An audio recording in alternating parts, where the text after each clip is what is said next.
What if I told you that some of the most influential leaders in your organization don't manage anyone? And some of the people managing teams aren't actually leading? Have we confused leadership with position, authority with influence, and management with leadership? Hello, everyone, and welcome back to Leading Today with Dr. Lisa Bagby, the podcast where we explore leadership, emotional intelligence, organizational effectiveness, and the human side of getting results.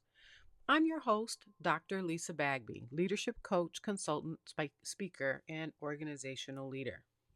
Today, we're tackling one of the biggest misconceptions I encounter when coaching leaders across industries: the belief that management and leadership are the same thing. They're not. In fact, one of the fastest ways to struggle after a promotion is to continue managing when your organization actually needs you to lead. So let me start with a question. What if I told you that some of your most influential leaders in your organization don't manage anyone? And some of the people managing teams aren't actually leading? I opened with that for a reason. That may sound controversial, but it's true. Today, we're discussing the transition from manager to leader, why the difference matters, and how emotional intelligence, business intelligence, and strategic thinking and relationship building separate those who supervise work from those who inspire performance. So, let's talk about the fact that management and leadership are not the same thing. Let's start with management. Management is essential. Organizations cannot function without good managers. Managers create structure, they ensure accountability, they coordinate resources, they monitor performance, and they solve operational problems. But they also focus on efficiency, consistency, and execution.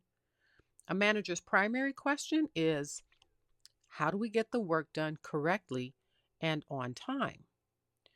So, managers, to help give additional frame, are often focusing on scheduling, staffing. They're focused on budgets, performance management, policies, and procedures. Things like workflow, productivity, and operational execution. And in many ways, managers are responsible for maintaining the system. Now, let's talk about leadership. Leadership is different. Leadership is about influence, it's about vision. Leadership is about helping people accomplish things they may not have believed possible. A leader's primary question is, how do I help people become capable of achieving extraordinary results? Think about that. If you are a leader, is that a question that you are asking of yourself and then trying to actually support your team, your people, your department, your division? Are you helping people become capable of achieving extraordinary results? Because that's how you make yourself stand out as well as your team. Leaders focus on direction, inspiration, culture, trust, relationships, growth, innovation, strategic thinking, long term sustainability. Managers drive execution and they create belief. Managers, they oversee work. Leaders, they elevate people. And the strongest professionals learn how to do both. But let's go into why it is that many new leaders struggle. I've had this question come up. I've observed it in my own profession. One reason many people struggle after promotion is because they continue doing what made them successful as individual contributors. And that's a very common happening. They focus heavily on tasks, they monitor details, they solve every problem, and they become the smartest person in every meeting. And eventually, they become exhausted. Why? Because leadership requires a shift from personal productivity to organizational capability. The goal is no longer to be the hero. The goal is to build heroes. When leaders fail to make this transition, they create dependency, and every decision has to come back to them. Every problem lands on their desk, and every conflict requires their intervention. The organization becomes limited by that leader's capacity. True leadership creates multiplication. A real leader is a multiplier. They don't create dependency. So, in this, you might wonder, well, what's the role of emotional intelligence? Well, emotional intelligence in this space becomes critical. Many managers manage processes. Far fewer, however, can manage emotions or relationships and human dynamics. Leadership requires understanding. It requires that you understand what motivates people, what discourages people, what builds trust, what destroys trust. How do people experience me as a leader? A leader must ask themselves this. Can I adapt my style to different individuals? Can I have difficult conversations respectfully? Can I regulate my emotions under pressure? Or can I create psychological safety while maintaining accountability? Emotional intelligence is not about being nice, it's about being effective with people. And that's what leaders do. The research consistently shows that employees leave managers, but they stay with leaders who make them feel valued, respected, developed, and supported. I have shared a couple of my own stories throughout the earlier parts of my career where I definitely left managers. The organization as a whole may have been good, had promise, excited me, but the managers that worked inside those organizations, because I can't really say I can call them leaders, but I left those individuals. Consequently, I had to leave the organization in many instances. But people, when they feel as though they've got to stay, they stay because they are just complying with authority. But if they have a really good leader, they commit to trust and they stay. Now, business intelligence matters too as a leader. So let's talk about something that many leadership discussions actually overlook, and that is business intelligence. Great leaders are not just people focused, they're business focused. They find a way to balance these two and they understand where they actually intersect. So, leadership is not simply making people happy, leadership is creating results through people.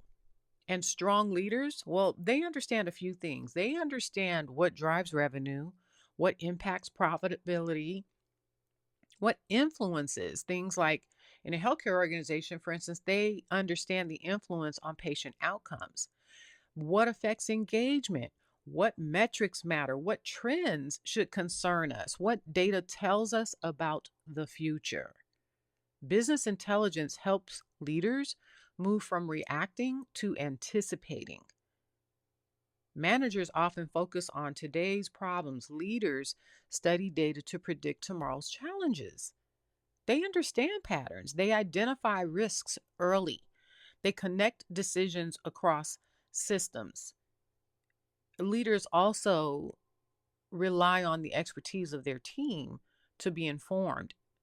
They listen to their team and they act on reliable data that they may come across, uncover, or hear from their team. But the other thing they do is they understand patterns and identify risks early, but they connect decisions across systems, like I mentioned. And that's not always easy, especially if you're in a very matrixed organization and there are a lot of systems that you must take into account. And a lot of systems usually means a lot of stakeholders. But leaders, they ask things like, what is the story in this data telling us? And perhaps more importantly, they ask, well, what story is the data not telling us? What is missing? Hmm. Because data explains what happened, leaders help us understand why. They know how to construct the data story. Now, let's go into a little bit about the power of relationships and networks. One of the greatest leadership lessons that I tend to focus on is this: you rarely are going to succeed solely by what you know. So your success is not determined just by what you know, it is determined by who trusts you. Leadership is rational, relational, influence is relational, collaboration is relational, innovation is relational. Leaders build these networks before they even need them. They are anticipatory. They cultivate relationships across departments, functions, levels, and ultimately across the organization. So think about how you are moving through your organization currently. Are you creating these kinds of relationships? Are you building these types of networks? Because if you're not, you're missing on the opportunity of moving from an individual contributor to that of a leader. And that is hugely important to recognize and understand. Now, I will say this: when leaders build strong networks, information flows much faster. Leaders understand that organizational success happens through partnerships and not silos. So collaboration improves and barriers are removed, resources become accessible, and various opportunities expand. And then relationships actually end up creating organizational velocity, and people support leaders whom they trust. So there's a lot in there when it comes to being different from a leader versus being a manager. And perhaps the biggest difference between management and leadership is perspective. Managers often focus on a process. Leaders focus on the entire system. Leaders understand that changing one thing often impacts five other things. So they think beyond the department, beyond the quarter, beyond the immediate problem. They're asking, how does this affect our culture? How does this affect retention? How does this impact customer or patient outcomes? What are the unintended consequences? What happens 6 months from now, 3 years from now? Leaders operate with a wider lens, a strategic lens, even a system lens, I would say, because leadership isn't simply solving today's problem, it's preventing tomorrow's problem. So, if you, for instance, think about healthcare and the shortage that it's facing and anticipating for 2030, that conversation didn't start today. That conversation started 5, 7, 8 years ago by leaders because they are trying to prevent tomorrow's problem. The transition from manager to leader. Let's talk about that. If you're making the transition from manager to leader, remember this: stop measuring your success by what you accomplish personally. Start measuring your success by what your people accomplish because of your leadership. A manager's value comes from what they develop. A leader's value comes from what they develop. A manager asks, how can I get this done? A leader asks, who can grow through this opportunity? A manager controls, a leader empowers. A manager directs, a leader develops. A manager manages work. A leader creates conditions where people and performance thrive. And the most effective professionals learn how to balance both. As we close today, I want to leave you with one final question.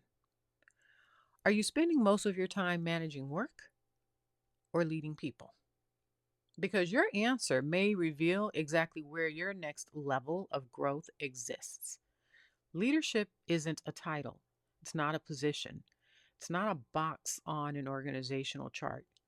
What leadership is influence, trust, vision. It's helping people become more capable than they were before they met you. Thank you for joining me for another episode of Leading Today with Dr. Lisa Bagby. If you found value in this episode, in this conversation, please hit that subscribe button, but also share this episode with another leader and continue building your leadership capacity one intentional step at a time. Until next time, lead with courage, lead with compassion, and most definitely, lead today.